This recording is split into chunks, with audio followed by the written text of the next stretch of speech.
Hi, it's Dave again with DRH Acrylic Creations. Today I'm going to be doing a piece that is a copycat. I watched Jessica Winterstrom's piece from later of last week, and she did a faux pillow with a color scheme that was suggested by Cathleen of COZ Creations. And basically what I'm going to try to do is recreate what she did, but using the paints that Cathleen had suggested with no substitutions. Although I will say that I did add two things, only because Jessica's idea of using the Honeycomb and the Zeus together seemed like a real good one. So I didn't mix them, but I used a little tiny swatch of them. So you'll see that when we get down to the canvas. But let's talk about the colors for a second. Out of there. Our colors for today are going to be, as suggested by Cathleen, is Qunag. This is Bordeaux Red. Jessica added this. It's a dioxazine purple. In my case, this is kind of a mix of a purple I had. I thought it was Diox purple, then I noticed there was a shimmer to it.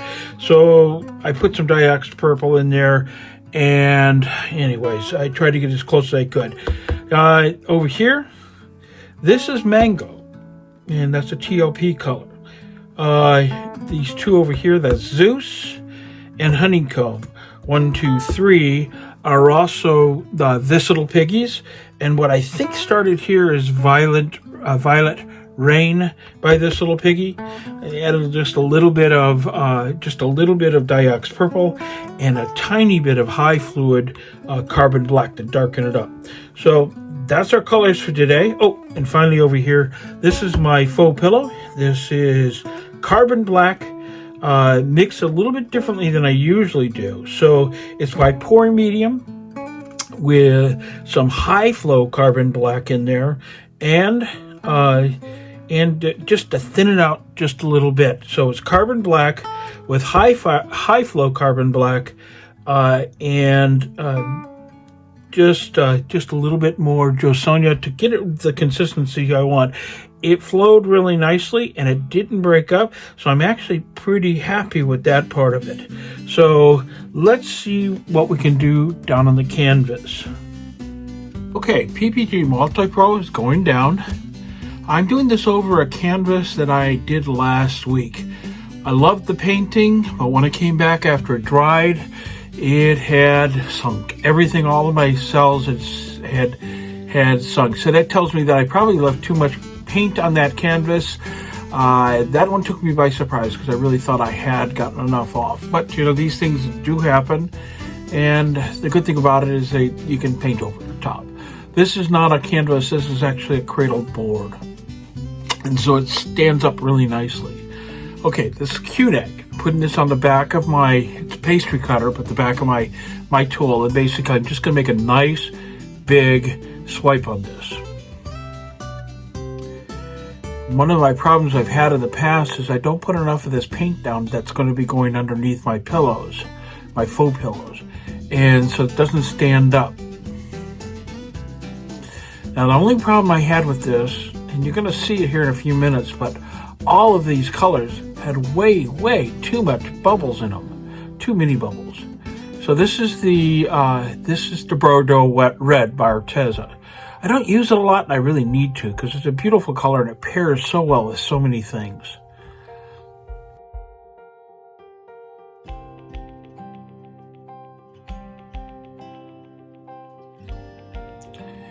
Okay, this is my Diox purple substitution. I said I didn't substitute, but this is a purple, which has Diox purple and all the other colors I talked about. And that shimmer actually comes through from the Violet Rain. So yeah, it's not a lose. Okay, this is the Mango from this little Piggy. I'm not going to put as much of this down. This is the addition that Jessica added to hers, but she mixed the two together. That's Zeus, and this is Honeycomb. I always forget that how much I love Honeycomb. It's just a beautiful color, and it's a lot of purposes. Okay, my faux pillow is coming down now. This is the carbon black. And as I described earlier, I thinned it down with some of the high flow carbon black that I had on my shelf. Jessica talked about that in her video with this too, that she didn't have any at the moment. And it does make a big difference. Had she not mentioned it, I would have forgotten. That's a technique that actually helps with extending your paints so that they're darker. I'm just getting a nice big puddle over the top of this. I'm going to have to try this again without bubbles because I really wanted that swipe to be floating in space. But no harm, no foul. If I decide that the dots later, and we'll talk about that in just a minute, I can add them, or I can go back and I can paint those over because the carbon black, I have plenty of it.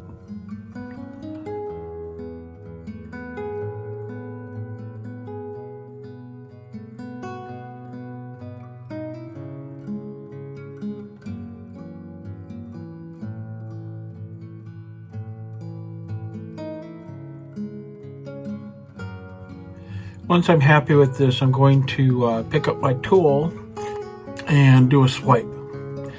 Nothing on this tool other than the titanium white by Triart and my Australian floetrol.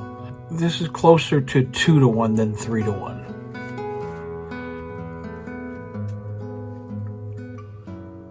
And I did not much of a swipe there, just giving myself something to pull out. I'm scooping down because there's so much paint under this.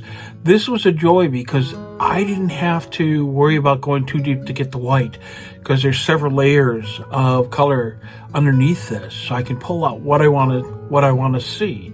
So I'm going to play more with this. For me, this is a bit of a game changer for my faux pillow swipes. Okay, once I'm happy where this is on the board or the canvas, my substrate, I will start spinning. Now, because there's so much paint here, I was able to move this around pretty freely. I gotta get a lot more courageous about taking my colors all the way over before I start spinning. And I'll do that with the next one.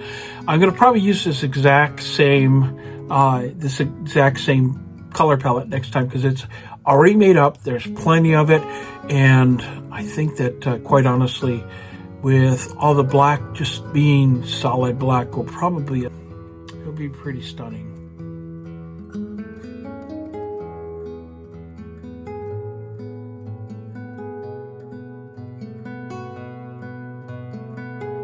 Okay, finally get a little courage going here and moving that little bit of pillow off the sides.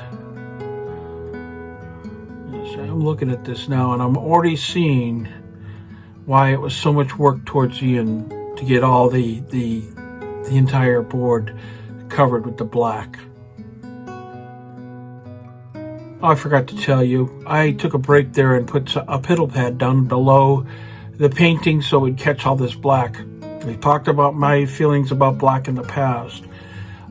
It's just more than anything, it's the housekeeping side of it.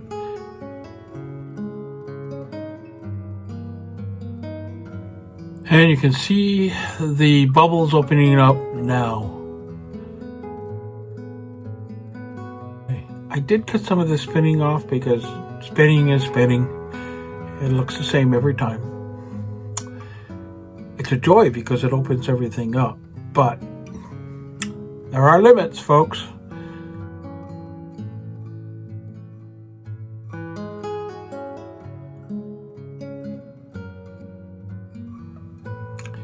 Looking there, you can almost see it there in that shot. I did get a little bit of a skin because I didn't go around with my tool to loosen up that skin from all the time I spent working on it.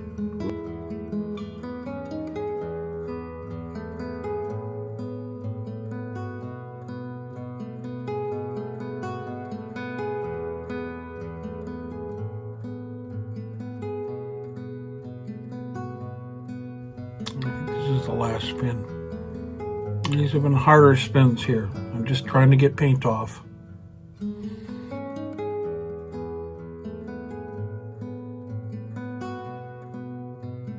Okay, let's go down. Okay, that was interesting. Observations with it. The carbon black got a little bit, well, not a little bit. I had a whole bunch of bubbles, and that's because I mixed the paint right before I poured. So that's on me.